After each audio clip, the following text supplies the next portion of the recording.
Assalamualaikum warahmatullahi wabarakatuh. Waalaikumsalam warahmatullahi wabarakatuh.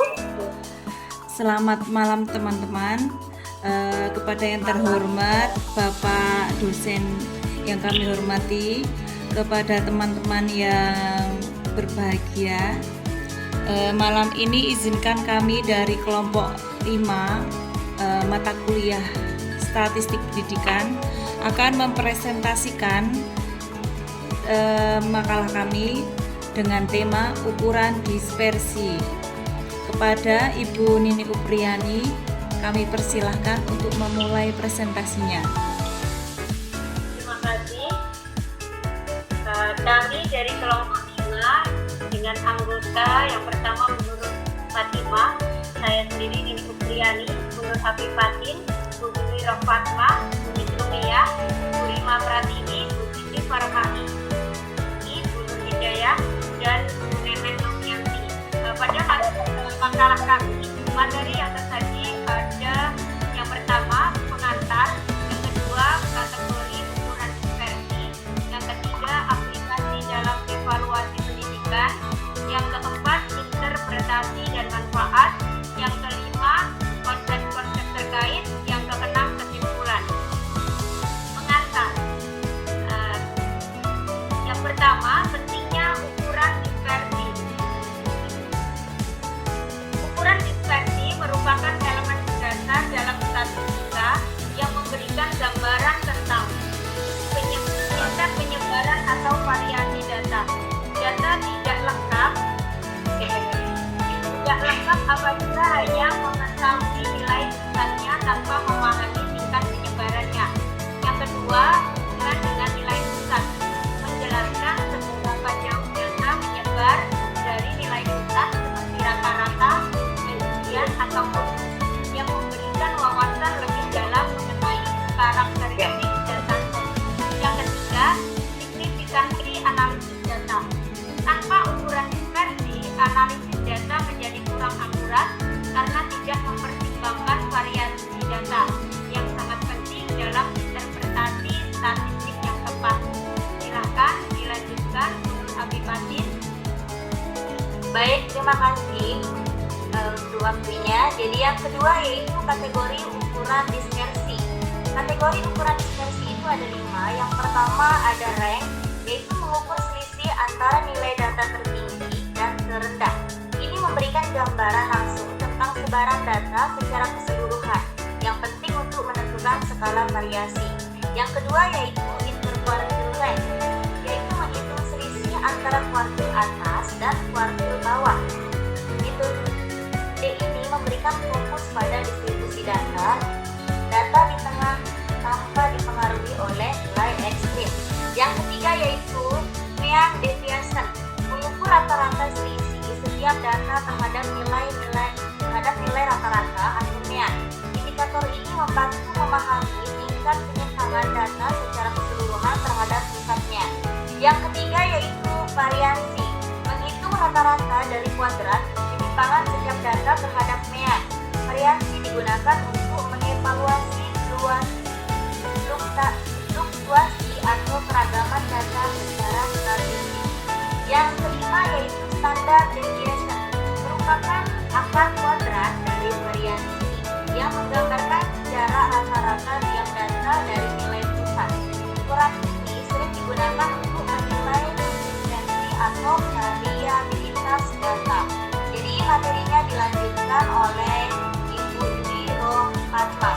Kepadanya disilakan. Terima kasih. Materi selanjutnya yaitu dispersi relatif. Yang pertama, koefisien variasi atau coefficient of variation, mengukur tingkat variabilitas relatif dengan membandingkan simpanan barcode terhadap rata-rata, dinyatakan sebagai presentasi.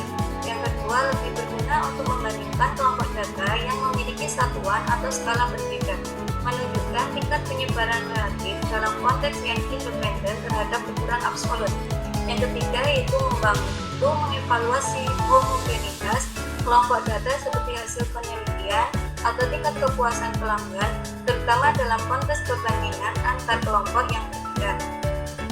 Yang keempat yaitu alat penting untuk analisis data dalam bidang seperti ekonomi, pendidikan, dan evaluasi kualitas produksi, di mana koherensi relatif data dapat menjadi faktor kritis. Yang selanjutnya akan dituliskan oleh Bu Miss Rumia. Baik, terima kasih. Bismillahirrahmanirrahim. Selanjutnya ialah aplikasi dalam evaluasi pendidikan. Evaluasi dengan deviasi standar tinggi. Tingkat perbedaan signifikan. Deviasi standar tinggi mengindikasikan adanya variasi besar dalam hasil siswa, mencerminkan perbedaan signifikan dalam kemampuan mereka. Kebutuhan pendidikan individual. Variasi yang tinggi menurut strategi pembelajaran yang lebih personal agar tiap siswa dapat mencapai potensi maksimalnya. Selanjutnya, identifikasi kelompok siswa. Membantu pendidik mengenali kelompok siswa dengan kebutuhan khusus atau berbeda dan merancang pendekatan pembelajaran yang sesuai. Selanjutnya, evaluasi dengan definisi standar rendah. 1. Konsistensi hasil. Deviasi standar rendah menunjukkan hasil pembelajaran siswa yang relatif seragam, mencerminkan keberhasilan strategi pengajaran yang diterapkan secara serupa. Selanjutnya, efisiensi strategi generik. Guru dapat memanfaatkan metode pembelajaran umum yang lebih efisien untuk semua siswa, karena hasil yang rata menunjukkan pendekatan tersebut efektif.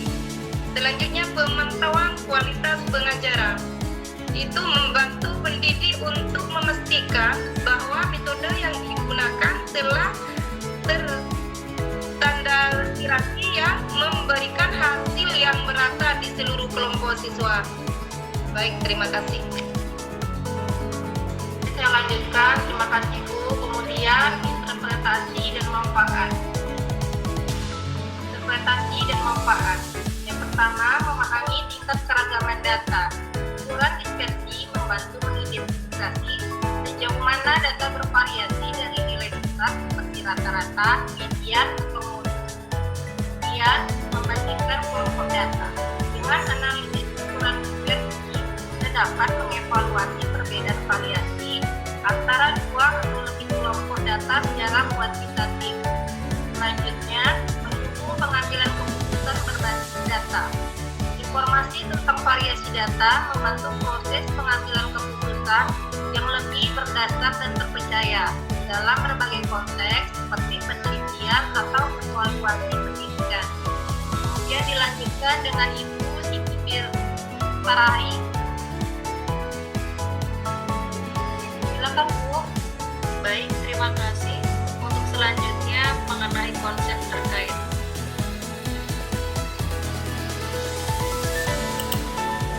Konsep terkait yang pertama adalah kemencengan atau sweetness. Kemencengan mengacu pada tingkat ketidaksimetrisan distribusi data. Jika data memiliki distribusi yang miring ke kanan atau ke kiri, maka kemencengan membantu menunjukkan arah dan tingkat ketidakseimbangan ini. Kemudian yang kedua, keruncingan atau kurtosis. Keruncingan mengukur sejauh mana distribusi data memiliki puncak yang tinggi atau rendah dibandingkan dengan distribusi normal. Nilai keruncingan tinggi menunjukkan puncak yang tajam, sedangkan nilai rendah menunjukkan puncak yang rata. Kemudian yang terakhir adalah Z-score. Z-score digunakan untuk menilai posisi suatu nilai dalam distribusi data. Ini menunjukkan seberapa jauh suatu nilai dari rata-rata dalam satuan standar deviasi, sehingga memungkinkan perbandingan antara nilai-nilai dan beragam distribusi. Untuk selanjutnya akan disampaikan oleh Ibu Nur Hidayah. Disilakan. Baik, saya lanjutkan. Yang terakhir, ini ada kesimpulan dari presentasi makalah kita. Kesimpulannya, yang pertama, ukuran dispersi merupakan elemen penting statistik. Jadi memungkinkan analisis yang lebih mendalam terhadap sebaran data dibandingkan hanya bergantung pada nilai pusat seperti rata-rata atau median. Kemudian menunjukkan tingkat variasi data. Jadi informasi tentang ukuran dispersi membantu memperlihatkan seberapa jauh data yang tersebar atau bervariasi dari nilai pusat.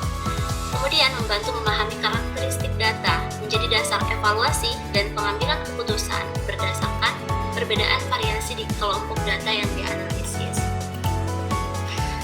Kemudian meningkatkan kualitas analisis. Jadi membantu memastikan ketelitian dalam proses analisis statistik dengan mempertimbangkan aspek penyebaran data. Dan yang terakhir, berperan dalam pendidikan. Pemahaman ukuran dispersi diperlukan dalam pembelajaran statistik untuk pengembangan kemampuan analisis data yang lebih akurat dan terperinci. Baik, terima kasih. Saya kembalikan kepada moderator. Baik, terima kasih teman-teman. Untuk Bu Neneng, silakan untuk membacakan saran-sarannya, boleh dibacakan. Baik, Bu. Di sini saya akan melanjutkan, yaitu poin terakhir adalah saran. Yang pertama, mahasiswa sebaiknya memperdalam pemahaman konsep ukuran dispersi seperti rentang, varian, simpanan baku, dan koefisien variasi. Yang kedua, diharapkan mahasiswa mampu menghitung dan menafsirkan ukuran dispersi dalam berbagai jenis data penelitian. Yang ketiga, mahasiswa perlu melatih keterampilan analisis data agar dapat membedakan tingkat penyebaran dan keragaman data dengan tepat. Yang keempat, penguasaan ukuran dispersi untuk meningkatkan kemampuan dalam melakukan evaluasi pendidikan dan penelitian kuantitatif. Dan yang terakhir, disarankan untuk mengaitkan teori dengan contoh nyata atau studi kasus sehingga konsep ukuran dispersi lebih mudah dipahami dan diterapkan. Baik, terima kasih, Bu. Baik, terima kasih kepada semua rekan-rekan kelompok 5. Sekian dari kami presentasinya. Apabila ada kesalahan, mohon dimaafkan. Semoga bermanfaat. Kami akhiri. Wassalamualaikum warahmatullahi wabarakatuh. Waalaikumsalam.